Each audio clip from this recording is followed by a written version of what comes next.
There's this new story in the New York Times. Let me read you the headline.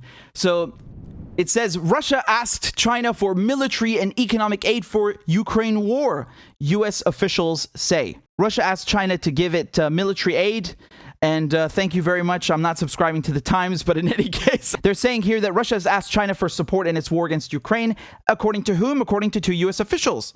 So the request included military aid and equipment, but it's not clear what specifically Moscow has requested. Well, how do you know they requested something? What does that mean? Anyway, a U.S. official told CBS News on Monday that the request from the Kremlin to Beijing primarily concerns financial assistance, but Russia also inquired about drones.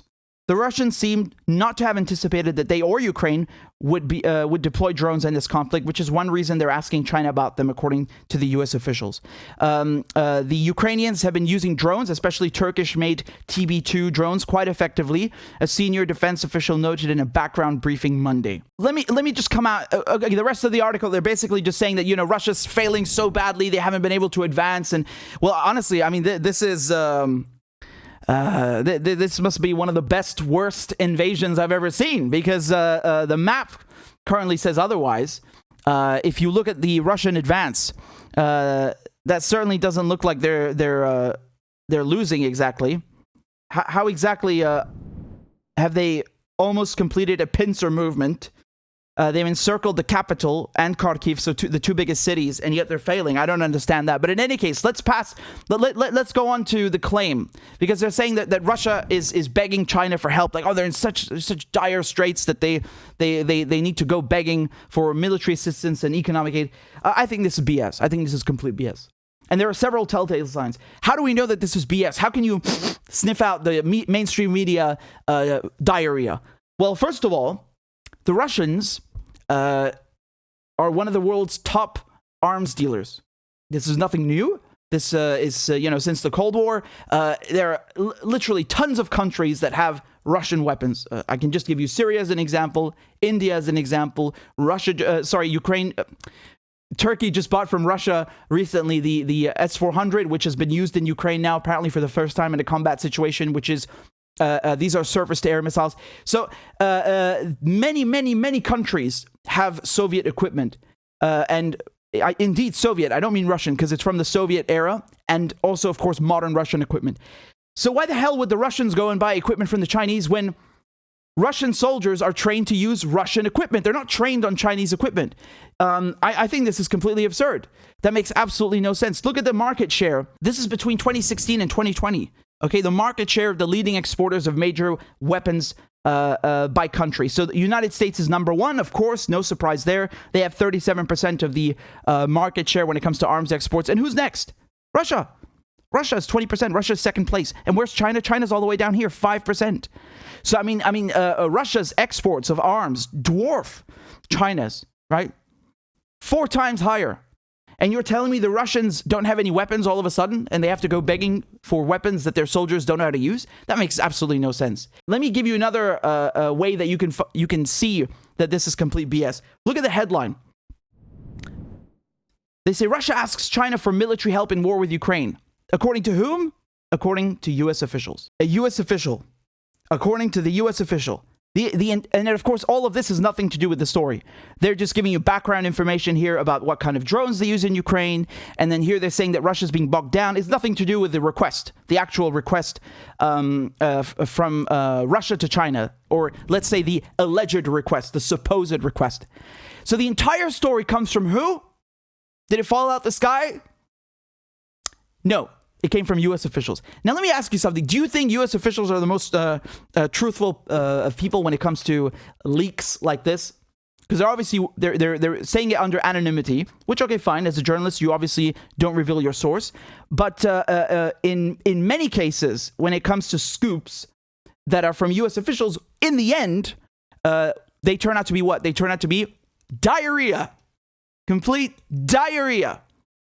What is one example of this diarrhea from U.S. officials? Just last year, we had this story about bounties, right? So the Russians were supposedly paying the Taliban bounties, money, to kill U.S. soldiers in Afghanistan, which makes perfect sense, right? Because when you, as an Afghan, have a foreign occupier on your land, That's not enough of a reason to fight the occupier. You need the Russians to come out of the blue and pay you money to do it, right? Otherwise, you're totally fine. Afghans are totally fine with U.S. soldiers on their soil. The only thing that would ever make them fight the U.S. is money from Russia.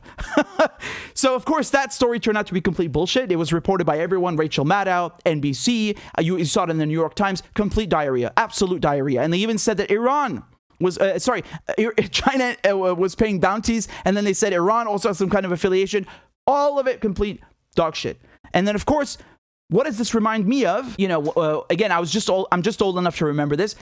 The invasion of Iraq. The whole build up to the invasion was flooded with, according to U.S. officials, Saddam Hussein did such and such. According to U.S. officials, Saddam has links between Al-Qaeda and, he is also supplying them with weapons. And it's always according to U.S. officials, right? According to the CIA, Saddam Hussein provided nuclear weapons to Al-Qaeda. They literally said that. They said that he was trying to give them nukes, not just regular weapons. So again, which makes total sense, right? This Ba'athist secularist is going to cooperate with right-wing radical religious extremists. Makes total sense, right? So all of this intelligence, the 45 minutes from attack. In Britain, they did that. Saddam can mount an attack in 45 minutes. All of this came from who? From U.S. officials and UK officials, intelligence officials. Turned out to be complete diarrhea. And turns out I'm not the only one who saw this parallel. I want to show you something here from Glenn Greenwald. He said the exact same thing as me. He said this is far from the worst example, but it perfectly illustrates how this framework operates. Once you watch for it, you'll see it's everywhere. I can't count how many journalists linked to this article claiming that the New York Times confirms and reports, according to U.S. officials, according to an official. It's the exact same thing I just read to you. Exact same thing. So it's not the New York Times who's saying that. Not at all. And here Glenn says, at least since 2002, I've not seen U.S. corporate media so openly equate U.S. officials say with unquestioned fact. A huge portion of war headlines use this model. X, Y, and Z happened, U.S. officials say. The first paragraph says, today A, B, and C took place, a U.S. official tells us. It's exactly the same thing. And this is why we call the U.S. and Western media state media. They want you to think that RT and Press TV and CGTN and all these things, that's the only state media that exists. And they only have that in official enemy countries. So, the Chinese have it, the Russians have it, the North Koreans have it, the Arabs have it. All the people that we don't like, they have state media. Maduro has it. But we don't have that. No, we have a free press. We're democratic. We have a democracy, and we have a fourth pillar, which is the press, and they're free to operate as they. No, they're. This is a lie. This is complete diarrhea because they report what comes out of the mouths of the United States government as fact, and it is oftentimes certainly not a fact. It's a blatant lie. And so when you have journalists and reporters who report to you everything that U.S. government says as fact, they're not doing their jobs anymore. They are state media. They're a mouthpiece for the state. I don't know how much simpler I can put it to you. That's exactly what it is. And that's why they always support the wars. Why do you think all of these outlets from the so-called left in the United States, which is just right-wing actually, why do you think they all support the wars? Because they're speaking for the government waging the war. And actually the right thing to say is here, which I tweeted a few hours ago, is that the West doesn't need state media in the classical sense because it has corporations that own the state and the media. And so that's how we end up with corporate state-run media. You understand? Because the people launching the wars are also the ones doing the reporting about the wars. So you can't get anything honest from them. It's a conflict of interest, to say the very least. This is from a former CIA agent, John Stockwell. And he talks, don't take my word for it. Listen to him. He's former CIA, and he's going to explain to you how the CIA would use journalists and feed them fake information in order to spread lies and misinformation. This goes a long way back. This is nothing new. This is about Vietnam that he's talking about. Take a look. There are other functions, however, some of them more legitimate than others. One is to run secret wars. Another thing is to disseminate propaganda to influence people's minds. And this is a major function of the CIA. And unfortunately, of course, it overlaps into the gathering of information. You have contact with a journalist, you will give him true stories, you'll get information from him, you'll also give him false stories. You also work on their human vulnerabilities to recruit them in a classic sense, to make them your agent so that you can control what they do, so you don't have to set them up sort of, by putting one over on them. So you can say, here, plant this one next Tuesday. Can you do this with responsible reporters? Yes, the Church Committee brought it out in 1975, and then Woodward and Bernstein put an article in Rolling Stone a couple of years later. 400 journalists cooperating with the CIA, including some of the biggest names in the business, to consciously introduce the stories into the press. Well, give me a concrete example of how you use the press this way. Well, for example, in my war, the Angola War that I helped to manage, 1/3 of my staff was propaganda. I had propagandists all over the world, principally in London, Kinshasa, and Zambia. We would take stories which we would write and put them in the Zambia Times, and then pull them out and send them to a journalist on our payroll in Europe. But his cover story, you see, would be that he had gotten them from his stringer in Lusaka, who had gotten them from the Zambia Times. But after that point, the journalists, Reuters and AFP, the management was not witting of it. Now, our contact man in Europe was, and we pumped just dozens of stories about Cuban atrocities, Cuban rapists. We didn't know of one single atrocity committed by the Cubans. It was pure, raw, false propaganda to create an illusion of communists, eating babies for breakfast. Very interesting, right?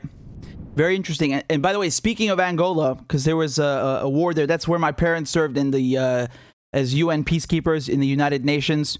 I think the mission was called Univem. They had several of them, Univem 1, 2, 3. I don't know. I think certainly in 2.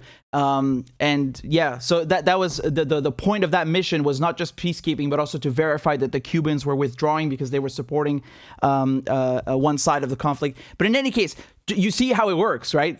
And as one of you mentioned in the comments, these guys, these intelligence types, they only speak freely once they get out of office. And again, not many of them do, but those who do, they spill the beans once they're in the clear. So very interesting how this works. And of course, this framework where you see, according to U.S. officials, it's so ridiculous. I mean, just substitute U.S., replace that with, let's say, Russian or Venezuelan or Iranian.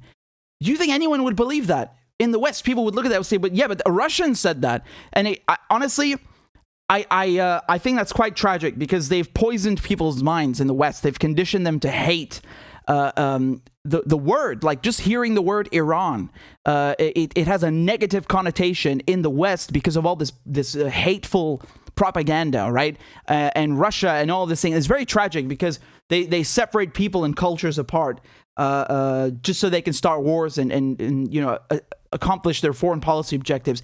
But again, you understand my point here. If people in the U.S. read an article and it said it's according to Russian officials, they would immediately say, yeah, but this is Kremlin propaganda. That's the Kremlin saying that. You believe the Kremlin?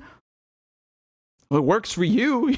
You keep saying according to U.S. officials, and this official said that. And I just showed you the other day how Ned Price, who's the State Department spokesperson, he got so angry at Matt Lee from the Associated Press because he was telling him about this Russian plan to do a false flag attack. And then Matt Lee was saying, yeah, but do you have any proof? And it's like, I just told you, Matt. And Matt, who's the journalist, he says, yeah, but you said that, you, the State Department, but do you actually have any evidence? And he's like, yeah, I just told you. Shall we print it out on a paper for you? They're not used to journalists actually asking for proof because usually journalists in the West, they just take the word of U.S. officials as gospel. Oh, a U.S. official said it must be true. That's not reporting. That's state media, man. Again, do your thing, but that's state media. Don't get it twisted. It's like the clip on Fox News I showed you the other day where, this anchor, she was reading out something about biolabs, and I don't know what it was. And she basically, when Sean Hannity asked her, a follow-up question about that. She was like, I don't know, man. I got this paper, and that's what the paper says, and it was a readout from the Pentagon. Just, wow. Don't ever forget that. When something says U.S. officials, it's likely bullshit. And the U.S. and the West in general, right? The UK absolutely have state media. Make no mistake about it. And it's much, much, much worse than whatever they tell you about the official enemies. Much worse. Much worse. It's not even comparable. You cannot compete. You cannot even come close to the power of propaganda that the BBC and Channel 4 and Sky News and Fox News and CNN, the power that they wield. It's not even comparable. You don't stand a chance. You don't stand a chance. So you heard it straight from the horse's mouth. CIA telling you how it works.